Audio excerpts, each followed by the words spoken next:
presentación. Por acá se puede ver.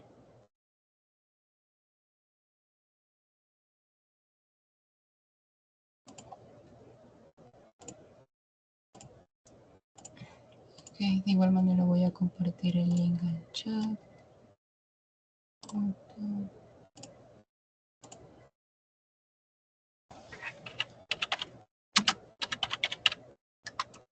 Test. Ok, listo.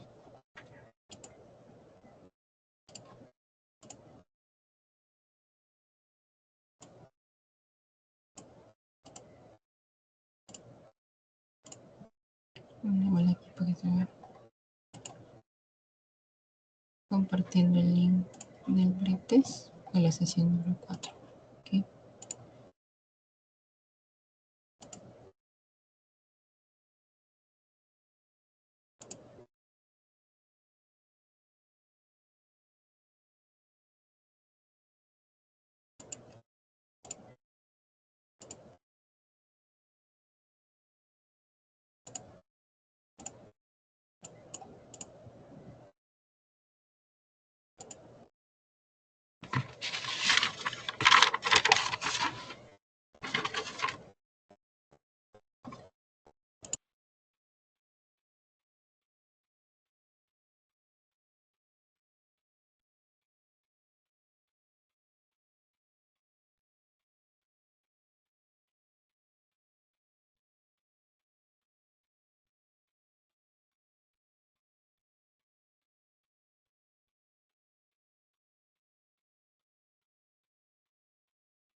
A ver si tratando de encender mi cámara. ¿Me logras ver, Luis? ¿O no se puede ver?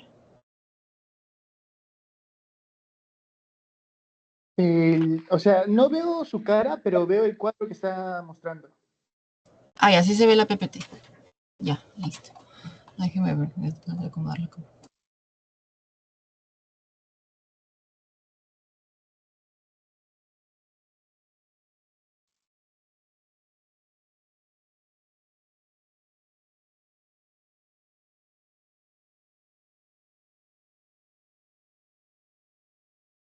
¿Ahora sí se logra ver?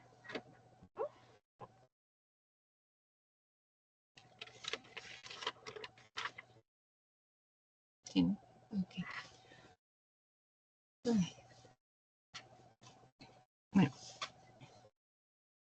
Perdón por no responder, esta vez fue una falla en mi celular. Sí se ve su rostro ahora y también se ve el PPT. Ya, listo. Muchas gracias. Ya, ahorita voy a empezar. Bueno, vendría a ser esto la continuación con el tema de cardiofisiología. Vamos a ver la sesión de hoy día, la sesión número 4. Presión arterial y mecanismos de regulación. ¿Ok? Entonces, para tener claro, esa es la primera sesión, después ya vendremos a dar la sesión 5. ¿Ok? Ya, bueno. Para empezar, ¿no? Vamos a hablar de qué es, bueno, acá el índice, definición, regulación de la presión arterial y bibliografía. ¿Ok? El concepto de presión arterial. ¿Ok? Generalizando, tenemos el concepto de que la presión arterial es la fuerza impulsadora del flujo de la sangre y que debe mantenerse elevada a un valor constante de aproximadamente 100 milímetros de mercurio en la aorta. Bueno, otro manejo del concepto podría ser que es el medir la fuerza ejercida por la sangre contra la unidad superficie de la pared del vaso sanguíneo. ¿Okay? Para esto vamos a tener una presión arterial media que es aproximadamente de 100 milímetros por mercurio. Eso lo medimos en la aorta. Pero recuerda que tenemos dos momentos en esta circulación que vendría a ser sístole y diástole. La presión sistólica media vendría a ser igual a 120 milímetros de mercurio y la presión diastólica media vendría a ser 80 milímetros de mercurio. Recordemos que la sístole es el momento en el cual los ventrículos se contraen para después realizar la eyección de la sangre hacia la circulación. Y en la diástole es el momento en el cual los ventrículos se dilatan para poder recibir la sangre proveniente de la circulación mayor, circulación menor o pulmonar y sistémica, ¿okay? Para poder después pasar a la sístole para la eyección, ¿okay? Ahora, ¿de qué está conformado la presión arterial? ¿Cómo podemos calcularla? Para eso nosotros tenemos esta ecuación de aquí, en la cual vamos a ver que es igual al gasto cardíaco por la resistencia periférica total, ¿ok? Eso es importante. Okay. Perdón. Ok, gasto cardíaco por resistencia periférica total. Okay, y ahora hay que recordar cuáles son los componentes del gasto cardíaco. Más o menos recuerdas cuáles son, Luis, o si no recuerdas, normal, lo podemos repasar acá.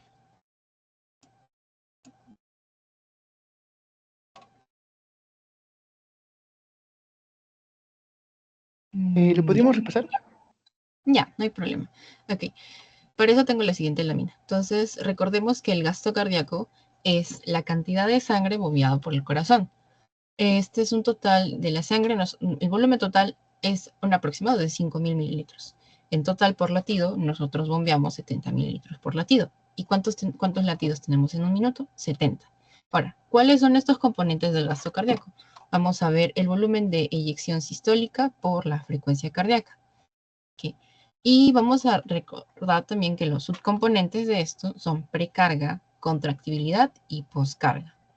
La precarga, recordemos que esto lo hemos visto en la clase anterior también, es todos los volúmenes sanguíneos que provienen, ¿no? Esto es todo lo que llega a nuestra aurícula derecha. ¿Okay? Todo lo que viene por nuestra vena cava superior, inferior, ¿ven? De aquí y de acá. ¿Okay? La contractibilidad es la capacidad del músculo cardíaco de contraerse y generar después lo que vendría a ser la eyección. Esto va a ser manejado por una característica importante, inotropismo, que es lo que permite contraerse. ¿Okay? Y la poscarga son todas las fuerzas que se oponen a la contracción. ¿Okay? Todo lo que viene por acá, proveniente de la aorta, el pulmonar, etcétera, de aquí, que se opone en el momento en el que vamos a eyectar la sangre. Hay que recordar eso. ¿Por qué? Porque en base a eso se va a poder ejercer ciertos cambios en nuestra presión arterial. Eso va a estar regulado y controlar algunos cambios que se ejerzan dentro de los componentes del gasto cardíaco van a afectar la presión arterial. ¿Okay? Pero no es como una ecuación matemática. ¿Okay? Hay que tenerlo en cuenta. Es como más que una orientación para ver las características, ¿no? Ahora, vamos a ver que también la presión arterial tiene ciertas categorías, ¿no? Vemos que tenemos una presión normal, que lo ideal es tener una presión 120/80, un poco menor. Después tenemos grado 1, grado 2, grado 3. Sé que es importante también recordar. ¿Ok? Ya, recordemos que, por ejemplo, una presión ligeramente elevada podría ser de 120 a 129 y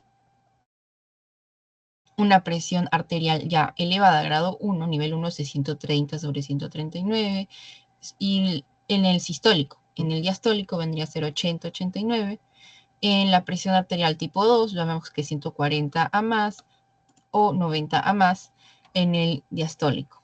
Y así sucesivamente vamos a ver que tenemos un grado 3, que es una crisis hipertensiva, que es más de 180, y en sístole y en diástole va a ser más allá de 120. ¿Ok? Ya, ¿hasta acá estamos claros, chicos? Sí. ¿Todo bien, Luis, también? Sí. Ya, muy bien. Entonces, seguimos. Ya. Bueno, ya vimos repasamos un poco lo que era el gasto cardíaco y ahora vamos a ver cómo vamos a regular la presión arterial. Para eso hay que tener en cuenta que existen dos mecanismos muy importantes y que nos resuelven en cuestión de segundos o puede ser una respuesta prolongada. Cuando hablamos de una respuesta rápida, vamos a ver que es la regulación por reflejo vasoreceptor. Esta es la respuesta del sistema nervioso. Como ven, es una respuesta rápida, es una cuestión de segundos. Esta respuesta va a ser censada. Es un censo desde nuestros vasoreceptores que encontramos en el arco aórtico y en el seno carotídeo. Ok, estos vamos a tener desde esto más o menos como un arco reflejo en cuestión de los vasoreceptores son los que censan los cambios de presión en este punto. O sea, si aumenta la presión, ellos lo van a percibir. Entonces, la respuesta para poder controlar este aumento de la presión por el sistema nervioso va a ser reducirlo, ¿no? Pero esto va a ser un paso a paso. Primero vamos a mencionar que son sensibles a presión y estiramiento y el estímulo más potente son los cambios de presión rápido. Una situación de estrés muy alto, de repente una situación de huida, etcétera, ¿no? Entonces, vamos a ver que principalmente la característica es por estiramiento. O sea, si se percibe que los vasos sanguíneos se estiran más y a su vez aumenta la presión, estos van a reaccionar, ¿ok? Vamos a ver que en el arco aórtico son más sensibles. A su vez, vamos a recordar una característica muy importante, que estos se diferencian de los que se encuentran en el seno carotídeo, porque si estos se saturan, los del arco aórtico siguen respondiendo a cambios de presión. O sea, supongamos que estos receptores de aquí percibieron lo más que pudieron, pero ya no van a emitir más respuesta. Quien sigue enviando la respuesta cuando estos se saturan son los del arco aórtico, ¿okay? Y estos van a enviar la señal a través del nervio vago y van a llegar después hacia los centros vasomotores cardiovasculares del tronco encefálico. Igual, los del seno carotídeo van a ir por la ruta del nervio del seno carotídeo porque se forma un nervio y este nervio va a conectar con el nervio glosofaringeo, el número 9, el par 9. Y recuerda, nervio vago 10 es el par 10, ¿ok? El glosofaringeo después va a ir hasta el tronco a los centros vasomotores del tronco encefálico. Hasta ahí estamos bien cómo va la ruta, ¿no? Ya, ¿ok? De estos, después vamos a tener dos respuestas. Va a haber una integración de estas respuestas en relación al aumento de la presión y esto va a ir al centro vasomotor cardiovascular, ¿no? Donde se van a integrar la información percibida por el aumento de la presión. Vamos a verlo ahora por aquí. Aquí está. El centro cardiovascular del tronco encefálico va a percibir esa información y va a ir ¿a dónde? Principalmente a las formaciones reticulares del bulbo raquídeo y el centro inferior de la protuberancia. Estos son tres centros aquí, que son el centro vasoconstrictor, centro acelerador cardíaco y el centro desacelerador cardíaco. Estos tres son los que van a regular la respuesta simpática y parasimpática. ¿Ok? Hasta aquí vamos bien. Solange, ¿listo? ¿Bien? ¿Sí? Ok. Sí, todo bien. Ya, entonces... Entonces vamos a ver que hay una respuesta simpática y una respuesta parasimpática. Ok. La respuesta parasimpática va a ir mediante el nervio vago para reducir la frecuencia cardíaca y las respuestas simpáticas van a ir hacia vamos a tener cuatro respuestas simpáticas. ¿Sobre qué? Sobre el nódulo sinusal, sobre el músculo cardíaco, sobre las arteriolas y sobre las venas. Ok, ahora, en el cambio del parasimpático, como recordamos, mediante el nervio vago va a haber una reducción de la frecuencia cardíaca. Pero, ¿quiénes han ordenado la respuesta simpática y la respuesta parasimpática? Okay. La respuesta parasimpática va a provenir del centro desacelerador. Okay. En cambio, las respuestas simpáticas van a provenir del centro vasoconstrictor y el centro acelerador cardíaco. Porque justamente vamos a ver aquí que está relacionado. Vasoconstricción de las venas y arterias para disminución del volumen sin tensión. Igual lo mismo en las arteriolas, ¿no? En el músculo cardíaco acelerador va a haber un aumento de la contractibilidad. ¿Y qué es la contractibilidad? El lusitropismo. Recordémoslo de esta manera. Contractibilidad o lusitropismo. Y el nódulo sinusal es el aumento de la frecuencia cardíaca. ¿Dónde está? Aquí. Esa es la ruta del impulso eléctrico del sistema eléctrico del corazón. ¿Okay? Hasta aquí ya estamos bien, ¿no? Listo. Ahora vamos a ver cómo es el proceso ante un aumento de la presión. ¿Okay? ¿Ve? Vamos a ver en primer lugar que hay una detección de los cambios. O sea, va a haber una respuesta positiva aquí, pero por aumento de presiones. Y esto va a ser recepcionado en los barroreceptores del seno cariotidio y en los barroreceptores del arco aórtico. Entonces se van a detectar esos cambios. Estos cambios van a ir por la ruta ya antes mencionada, mediante el nervio vago, el seno carotidio, y el arco aórtico, el seno carotidio por el nervio, por el noveno par, y el barorreceptor del arco aórtico por el décimo par, o el nervio vago. Disculpe la confusión. Ya, estos van a detectar los cambios y la presión detectada aumentada va a requerir volver a la homeostasis. Entonces, para volver a la homeostasis, el núcleo del tracto solitario es donde se va a hacer la integración dentro del bulbo. ¿Ok? Entonces, en este tracto solitario, donde están los diferentes senos que hemos visto acá, los diferentes centros, el centro vasoconstrictor, el centro acelerador, el centro desacelerador, van a dar sus respuestas parasimpáticas y simpáticas.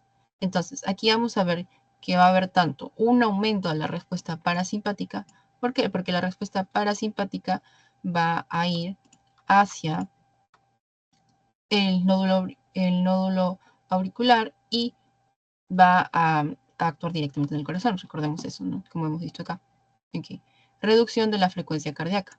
Y por el otro lado, en la respuesta simpática por aquí va a tener sus efectos. Vamos a reducir esta respuesta simpática. Entonces, al reducir la respuesta simpática, vamos a ver un efecto sobre las arteriolas y sobre las venas. ¿Ok? Y con esto se va a reducir la presión arterial. Se va a lograr el objetivo de llegar a un punto de equilibrio para la homeostasis. O sea, porque esta respuesta, este mecanismo es ante el aumento de la presión. Si yo entro en los barorreceptores del callado aórtico y del seno carotidio, que percibo un aumento, nuestro cuerpo percibe el aumento, aquí se va a tratar de volver al punto de homeostasis, regulando los mecanismos para que la presión con la que es bombeada la sangre se disminuya. Porque vamos a ver que hay, recordemos, reducción de la frecuencia cardíaca, porque el corazón va a bombear más lentamente. Aumento de la frecuencia cardíaca. También en este caso se va a disminuir la frecuencia cardíaca. ¿Okay? Porque si yo quiero una respuesta simpática reducida, quiere decir que yo voy a reducir el aumento de la frecuencia cardíaca. A su vez, voy a reducir, voy a generar vasoconstricción para reducir también el flujo sanguíneo. ¿Ok? ¿Hasta acá estamos bien?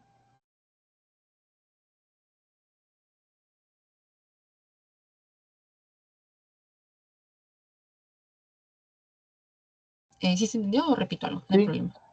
Ya. Sí, está bien. Ya, listo. Ok. Ya, esta es nuestra respuesta del sistema nervioso.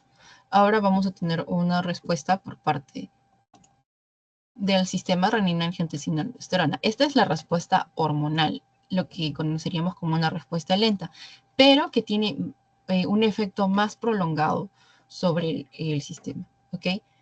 Esta generalmente responde a la disminución de la presión arterial y la restablece al punto de equilibrio. ¿Ok? ¿Y cómo sensamos esto? Esto principalmente va a ser sensado en nuestro riñón. ¿Ok?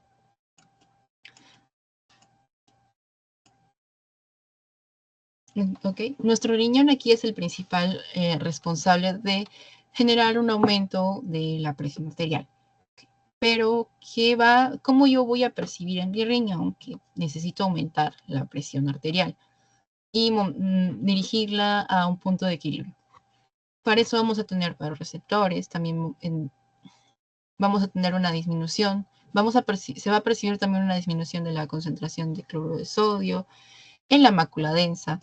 También va a haber un aumento de la actividad del sistema nervioso simpático, que va a estimular al riñón. Estos estímulos aumentan la producción de renina, que es producida justamente por el riñón. En un proceso corto, o sea, para resumirlo, la angiotensina, esto va a interactuar con el angiotensinógeno. Tenemos angiotensina 1, después angiotensina 2. Esto ocurre en los pulmones. ¿Ok? Y después esto va a tener un efecto de vasoconstricción intensa en las arterias y va a aumentar la retención de agua y sales. Ahora, este efecto no va a ser una respuesta a corto plazo, como la vemos en el sistema nervioso que responde, es una respuesta de cuestión de segundos. Esto puede tomar algunos minutos u horas, no mucho. Pero la diferencia está que el efecto nervioso va a ser momentáneo, en cambio el efecto hormonal va a ser prolongado y puede prolongarse en cuestión de minutos o en cuestión de horas o días o semanas. Y una cosa como para comentarlo es que debido a que hay una hiperactividad de este sistema, podemos desarrollar también lo que vendría a ser la hipertensión arterial, porque este sistema tiene un efecto más prolongado en la retención de sodio y agua, ¿no? Que eso también aumenta el volumen sanguíneo, ¿no? Al aumentarse el volumen sanguíneo, va a aumentar la presión arterial también, ¿ok? Pero este efecto va a hacerse de manera prolongada y va a generar afecciones a largo plazo, si es que nuestro sistema renina-angiotensina se encuentra activado de manera prolongada. ¿Okay? Y bueno, ahora, esto es como para tener una intro y ahora más bien para profundizarlo más. Vamos a ver que aquí se percibe una disminución de la presión arterial. ¿Ok? Está ya listo. Ok, se percibe que hay una disminución de la presión arterial.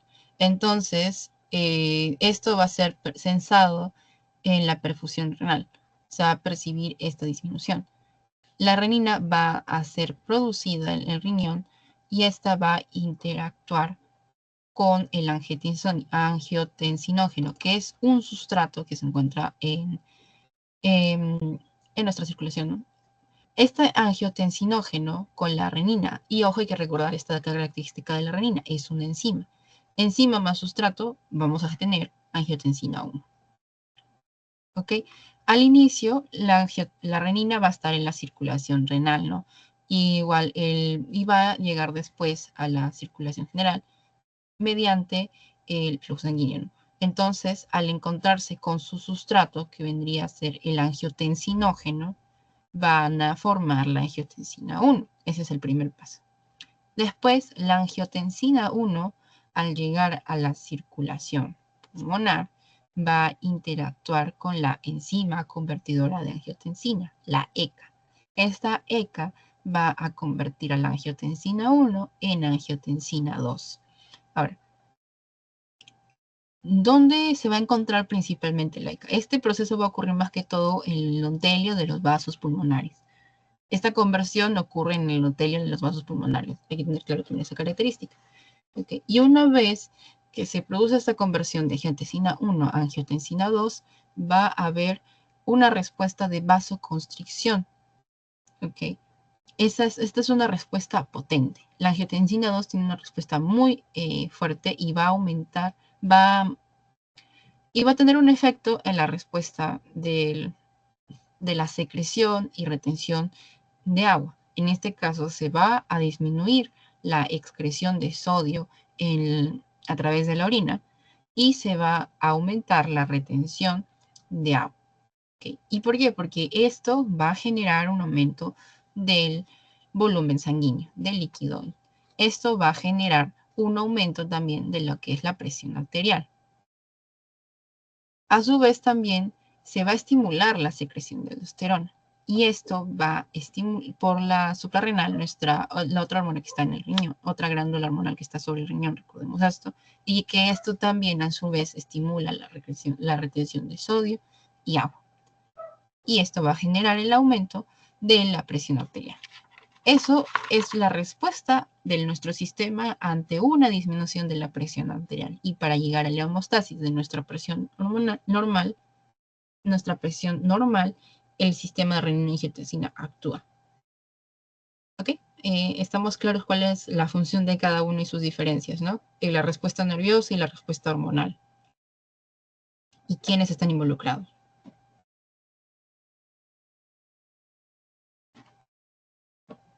¿Ok? Ya.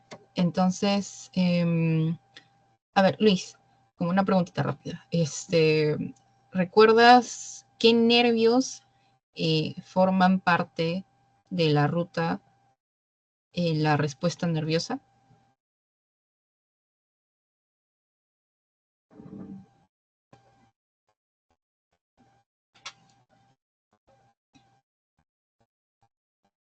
Porque recordemos que eran dos, así, eran dos. Uno estaba con el arco, uno estaba en el seno carotidio y el otro estaba en el córtico, sí.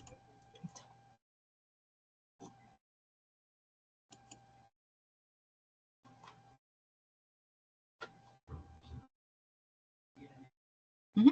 Vamos a ver, o Solange, cualquiera de los dos, si no lo repito, no hay problema.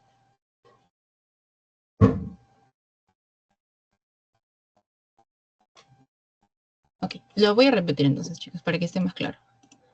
Okay. Recordemos que en la respuesta nerviosa tenemos dos nervios donde inicia la ruta, el nervio vago, arco aórtico, y el nervio del seno carotidio, paredes del seno carotidio. En el nervio del seno carotidio y el nervio vago, discúlpenme. ¿Okay? Arco aórtico, nervio vago y nervio del seno carotidio. ¿Okay? Que después se va a conectar con el nervio glosofaringeo. Todo va a llevar al centro vasomotor cardiovascular del tronco del encéfalo. ¿Sí? Esa es la ruta esa es la ruta inicial, que después va a pasar a los centros vasomotores, aceleradores, desacelerador para regular la respuesta, que puede ser simpática y parasimpática. ¿Okay? Ya, ¿sí recordamos eso? ¿Mejor? ¿Más claro, chicos?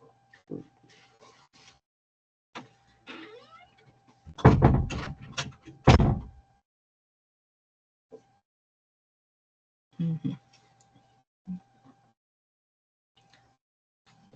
Ok, ya. Entonces, continuando.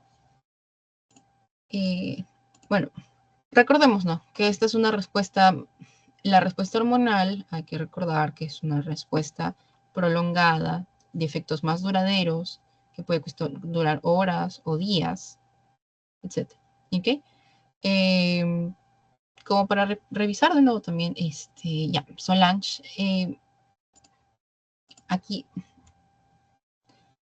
¿qué órgano en qué órgano voy a encontrar la enzima convertidora de angiotensina?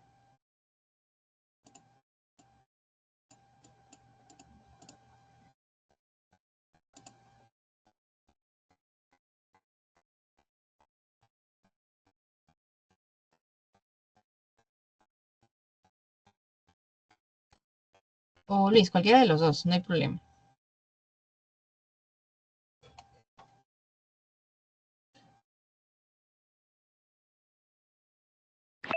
Disculpe, doctora, actualmente tengo problemas con el internet. Ah, ya te entiendo, sí, no hay problema.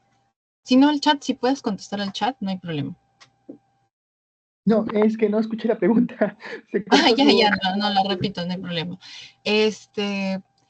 ¿En qué órgano vamos a encontrar la ECA, la enzima convertidora de angiotensina?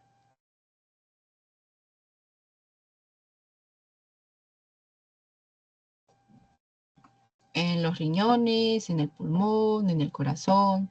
¿Dónde la vamos a encontrar? ¿Dónde va a ser su función? En los riñones. La ECA se encuentra en el riñón. Ya, ok. Ya, entonces vamos a revisar esto. Muy bien. Ya, la ECA la encontramos en los pulmones, más que todo en los vasos, en los vasos sanguíneos, que en el endotelio pulmonar, más que todo. Ahí la vamos a encontrar. ¿Ok? Ahí la angiotensina 1 se va a convertir en angiotensina 2. ¿Ok?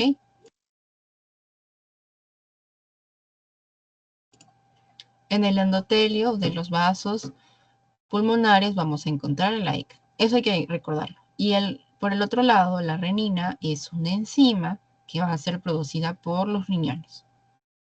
¿Ok? ¿Ahora sí está más claro?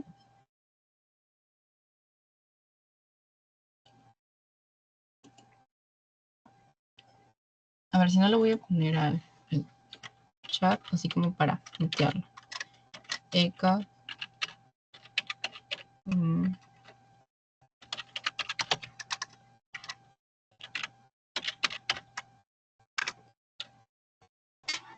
Ya. ¿Sí lo lograron ver al chat? Ya, hay que recordar eso. ECA, el pulmón, renina, riñón. Ahora, renina, recuerden, es la enzima y angiotensinógeno es el sustrato. Y enzima más sustrato nos va a dar a la angiotensina 1. Esta angiotensina 1, cuando llegue a nuestros pulmones, en el endotelio pulmonar, va a interactuar, cuando llegue a nuestros pulmones, a los vasos sanguíneos de los pulmones, la ECA que está en el endotelio de los vasos pulmonares va a interactuar con ella y va a darnos lo que es la angiotensina 2. Y la angiotensina 2, al llegar ya a la circulación general, después va a generar vasoconstricción intensa en las arteriolas y aumento de la retención de sodio y sales. Esto va a generar un aumento de la presión para restablecer su equilibrio.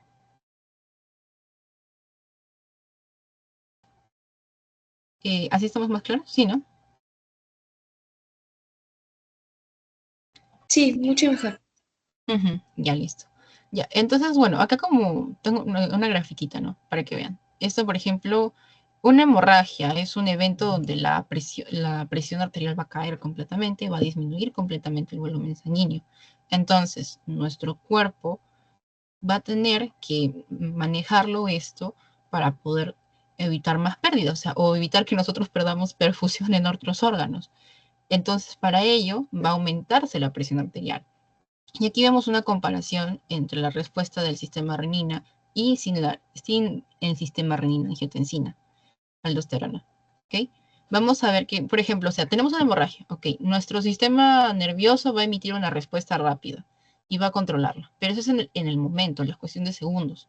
Pero después, para mantener esta respuesta ante una disminución de la presión por minutos o horas, vamos a necesitar el sistema renina-angiotensina 2, aldosterona, o sea, el SRAA, ¿ok?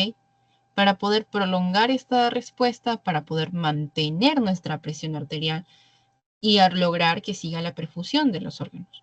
Porque acá hay una pérdida, acá hay una hemorragia. Nuestra presión va a caer porque no hay volumen sanguíneo. Entonces, para mantenerla conservada en cierto punto, el sistema renina-angiotensina nos va a ayudar. ¿Ok? Bueno, ahora, bueno, nosotros también tenemos sistemas que nos ayudan en caso de que tenemos una respuesta para presiones bajas. En este caso vamos a tener distintas localizaciones en las venas, en las aurículas y en las arterias pulmonares. ¿Ok? Vamos a ver que vamos a tener primero en la secreción de PNA. Es que esto induce la vasodilatación y disminución de la resistencia periférica y aumenta la excreción de sodio y agua. En este caso, esto es una respuesta para disminuir la presión. Estas son respuestas para disminuir la presión. Y esto va a ser muy importante. Por ejemplo, el PNA lo van a escuchar más adelante cuando quieran hablar, por ejemplo, de infartos, de disfunciones ventriculares, etcétera, ¿no? ¿Por qué? Porque esto va a disminuir la presión, va a ayudar a controlarla. Que igual, la disminución de la secreción de ADH para disminuir reducción de la excreción de agua, la vasodilatación renal que complementa la respuesta del PNA y el aumento de la frecuencia cardíaca, que es el reflejo de Bainbridge, que aumenta la presión debido al descenso de la misma. ¿Okay? Okay. Recordemos que la PNA va a ser secretada en las aurículas. ¿Okay? Esto induce a una vasodilatación e incremento de la RPT. A su vez, va a disminuir la retención de sodio y agua en los riñones. ¿Okay? Disminuye el sodio corporal y a su vez el volumen sanguíneo. ¿Okay? La ADH responde a receptores de presión en las aurículas. Esto hace que vaya a generarse una respuesta hacia el hipotálamo, donde después se localizan las células neuronales que segregan el ADH. Esta respuesta ante un aumento en la presión de las aurículas inhibe la secreción de la ADH y como consecuencia va a disminuir la reabsorción de agua en los túbulos colectores y esto disminuye la excreción de agua. ¿Okay? Donde actúa la ADH sobre los túbulos colectores y esto evita que se excrete más agua. ¿Okay?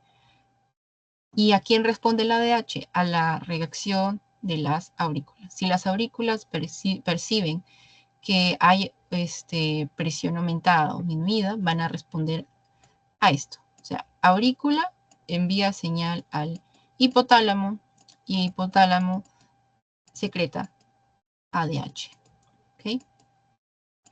Después está la vasodilatación renal, que es una vasoconstricción de respuesta simpática que complementa justamente el PNA y que también está relacionado a la excreción de sodio y agua. ¿Okay? Y bueno, en parte al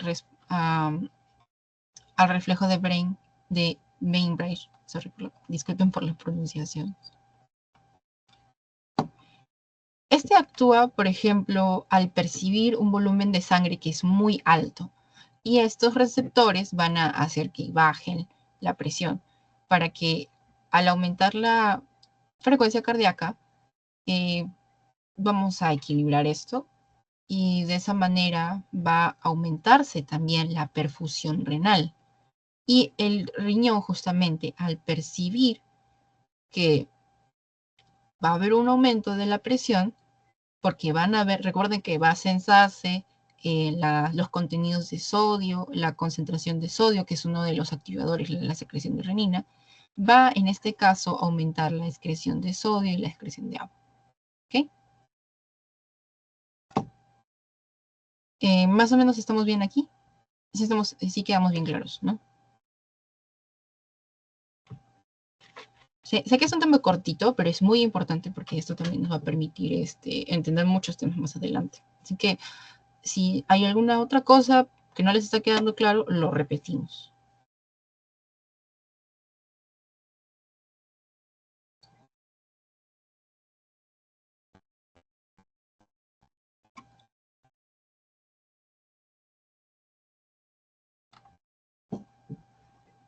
Ok.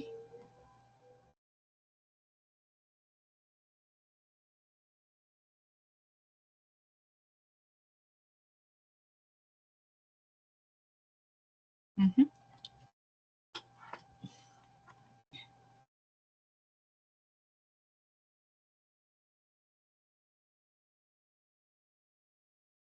Ya, ahorita. mm, ¿Alguna duda o consulta, chicas?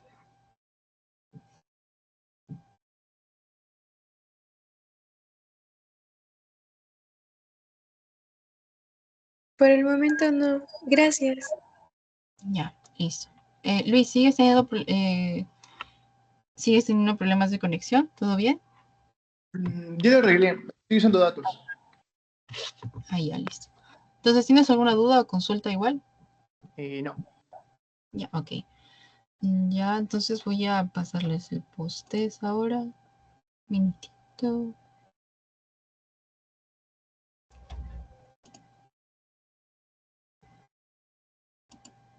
Ok.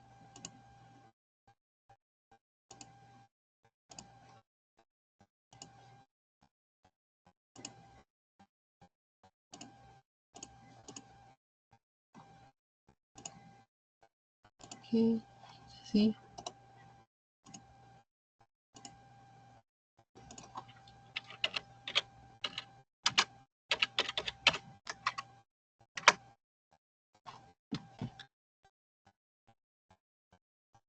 Ya está. Ok. Apenas lo terminen, me avisan y lo corregimos, ¿va?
Ya, Luis, ¿todo bien con el post-test o estás teniendo también problemas de conexión para poder abrirlo?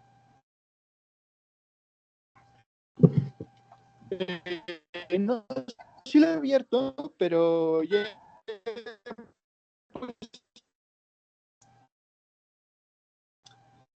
Ya. Si no, escribe el chat nomás y me avisas cuando lo completas ambos, el pretest y el post-test, ¿ok?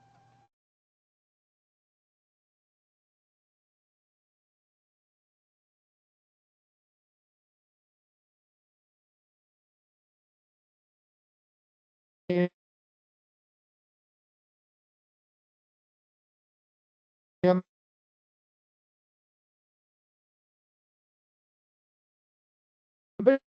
parece que se envió.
Ya, ok, chicos.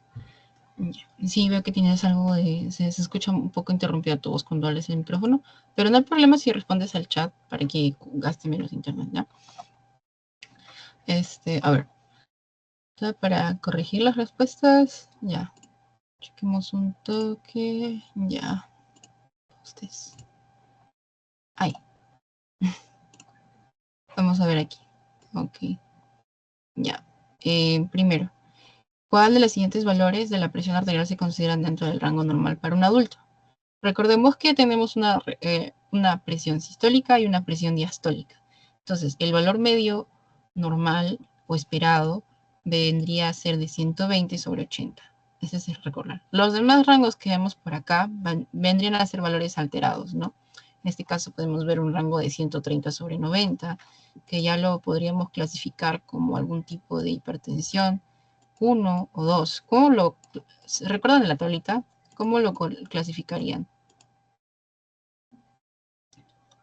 Ya sería un tipo 1, un tipo 2.